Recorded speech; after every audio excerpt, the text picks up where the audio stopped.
Hi, welcome to UATV. Kerala రాష్ట్రం అనగానే అందరికీ మొదటగా గుర్తొచ్చేది పర్యాటకం. అక్కడ పచ్చని చెట్లతో ఆహ్లాదకరమైన వాతావరణం ఉంటుంది. ఇలాంటి కేరళను పొలిటికల్ యాంగిల్లో చూస్తే అది ఓ వినూత్న సమాజం. అన్ని మతాలు ధోరణులు కలగలిసినటువంటి సమాజం. పురాతన కాలం నుండి కూడా ప్రపంచంతో సంబంధంతో ఉన్నటువంటి ప్రాంతం. ప్రపంచంతో వ్యాపారం చేసిన చరిత్ర అక్కడికి సొంతం. అతి ప్రాచీన కాలంలోనే యూదులు, క్రైస్తవులు, ముస్లింలు సముద్ర మార్గంలో వచ్చి అక్కడ జీవనం సాగిస్తూ ఉండేవారు. ప్రపంచంలోని అన్ని మతాలు కూడా జాతులతో కేరళకు సంబంధం ఉంది. దేశ విభజన సమయంలో దేశం నుంచి తిరువనంతపురం రాజు భారత్ నుంచి వేరు కావాలని కోరుకున్నాడు. దేశం మొత్తం మీద కూడా మొట్టమొదటిసారిగా పార్లమెంటు విధానంలో ఎన్నికైన కమ్యూనిస్టు ప్రభుత్వం ఒక కేరళలోనే. ఈఎంఎస్ నంబూద్రిపాద్ మొట్టమొదటి కేరళ సీఎం. అంతేకాదు సంకీర్ణంతో ప్రభుత్వాలను ఏర్పాటు చేస్తున్న రాష్ట్రం కూడా ఇదే. ఇక్కడ ప్రజలు ఏ ఒక్క పార్టీకి కూడా సింగిల్గా ప్రభుత్వాన్ని ఏర్పాటు చేసేంత మెజార్టీ ఇవ్వట్లేదు. కొన్ని దశాబ్దాల నుండి కూడా యూడిఎఫ్, ఎల్డిఎఫ్ ఫ్రంట్లతోనే రాజకీయాలు నడుస్తున్నాయి. ఇక్కడ ఇంకొక గమ్మత్తైన విషయం ఏంటంటే నార్త్తో పోలిస్తే మత ఘర్షణలు చాలా తక్కువ. మత ఆధారంగా నడిచే రాజకీయ పార్టీలు ఎక్కువ. మరి రాష్ట్రంలో సమస్యలు లేవా అంటే ఉన్నాయనే చెప్పాలి. కానీ మతం ఆధారంగా నడిచే రాజకీయ పార్టీ లేదు. ఎందుకంటే 1946లో ఎన్నికల్లో ముస్లింల లీగ్కే ఓటు వేశారు.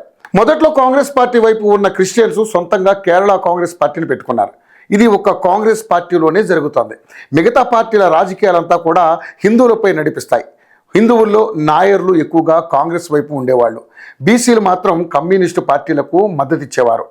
ఇప్పటి వరకు కమ్యూనిస్టు కాంగ్రెస్ల పాలనను చూసిన కేరళ రాష్ట్ర ప్రజల్లో నాయర్లు బీజేపీ వైపు మొగ్గు చూపడం స్టార్ట్ చేశారు. జాతీయ భావాలు, హిందూ పోలరైజేషన్ స్టార్ట్ అయిన దగ్గర నుంచి కూడా ఇందుకు సాక్ష్యం శబరిమల వివాదం. ఇదంతా ఒకెత్తైతే రాష్ట్రంలో అసెంబ్లీ ఎన్నికలు త్వరలోనే జరగబోతున్నాయి. ఈ నేపథ్యంలో కేరళ రాజకీయాలపై mood of the nation and India టూలు సర్వే చేశాయి. ఇందుకు సంబంధించినటువంటి ఫలితాలను కూడా వెల్లడించాయి. ఏడాదిలో ఇది రెండో సర్వే. ఫిబ్రవరిలో కూడా ఇలాగే సర్వే చేశాయి. తాజాగా మళ్ళీ సర్వే నిర్వహించాయి. కేరళలో ఇప్పటికిప్పుడు అసెంబ్లీ, పార్లమెంట్ ఎన్నికలు జరిగితే ఏ పార్టీకి మెజార్టీ సీట్లు వస్తాయనే దానిపై సర్వే నిర్వహించారు. ఈ సర్వే ద్వారా ఈసారి బీజేపీ వర్సెస్ సిపిఎంగా పోటీ ఉండబోతుందనే తెలుస్తోంది. సిపిఎం వామపక్షాల ఫ్రంట్ కేవలం 25% మంది ఓటర్లు ఉన్నారు. ఇక బీజేపీకి మాత్రం కొత్తగా 24% మంది ఓటర్లు వచ్చారు. పార్లమెంట్ ఎన్నికలు నిర్వహిస్తే సిపిఎంకు 1 పార్లమెంటు స్థానం, బీజేపీకి 2 స్థానాలు వస్తాయనే సర్వేలో తేలింది. ఇక 2024 లోక్సభ ఎన్నికల్లోనే బీజేపీ సొంతంగా 17% ఓటింగ్ వచ్చింది. ఎన్డీఏ పరంగా చూసుకుంటే 19% ఓట్ షేర్ వచ్చింది. తాజా సర్వేతో బీజేపీకి ఏకంగా 24% పెరిగింది. అంటే మొత్తం బీజేపీ ఓట్ షేరు 41%కి చేరుకుంది. కానీ ఎల్డీఎఫ్ గత లోక్సభ ఎన్నికల్లో 33% ఓట్లు వస్తే ఇప్పుడు అది 25%కి తగ్గింది. యూడిఎఫ్కు 47% ఓట్ షేర్ ఉంటే అది 41%కి తగ్గింది. ఈ సర్వే ఏం చెబుతున్నాయంటే కేరళలో రాజకీయ పరిణామాలు మారుతున్నాయి. ఈసారి అసెంబ్లీ ఎన్నికల్లో ముక్కోణపు పోటీ ఖాయంగా కనిపిస్తోంది. ఇలాంటి సమయంలో శబరిమల వివాదం రాజుకుంటుంది. ఎన్నికల ముందు దీన్ని తనకు అనుకూలంగా మార్చుకునేందుకు పినరయి విజయన్ ప్రపంచ అయ్యప్ప సంఘం అని సెప్టెంబర్ 20 మీటింగ్ నిర్వహించబోతున్నారు. గతంలో ఆయనే శబరిమల వివాదాన్ని మరింత పెద్దగా చేశారు. ఆడవారికి ప్రవేశం కావాలంటూ కూడా రెచ్చగొట్టి వ్యాఖ్యలు చేశారు. అయితే ఇక్కడ పాయింట్ ఏంటంటే ట్రావెల్కోర్ దేవస్వం బోర్డు ఇలాంటి మీటింగ్స్ పెట్టాలి. కానీ ఇందులోకి మినిస్ట్రీ ఎందుకు ఇన్వాల్వ్ అవుతుంది? అవ్వకూడదు కదా.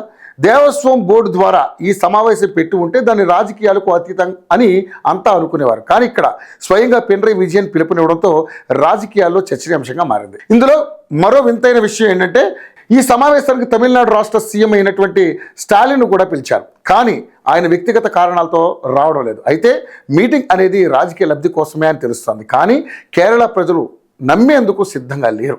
దేవస్వం బోర్డు ఏర్పాటు కాక ముందు అంటే 1946లో అయ్యప్ప సేవా సంఘం అని ఒక సంఘాన్ని ఏర్పాటు చేసుకుని కేరళలో ఎన్నో సేవా కార్యక్రమాలు చేస్తున్నారు. వారి సేవలను తగ్గించేందుకు కూడా ప్రభుత్వం కృషి చేసింది. మొత్తంగా ఈ మీటింగ్ తర్వాత రాష్ట్రంలో రాజకీయాలు ఎలా మారబోతున్నాయి అన్నది ఆసక్తికరంగా మారింది.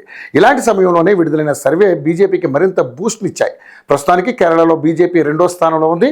ఎన్నికల సమయంలో వరకు గెలుపు దిశగా ఓటు బ్యాంకును పెంచుకునే అవకాశం కూడా ఉంది. మొత్తంగా చూసుకుంటే ఈసారి బీజేపీ కూడా యూడిఎఫ్, ఎల్డీఎఫ్లకు గట్టి పోటీ ఇవ్వడమే కాదు అధికారంలోకి వచ్చిన ఆశ్చర్యపోవనవసరం లేదు.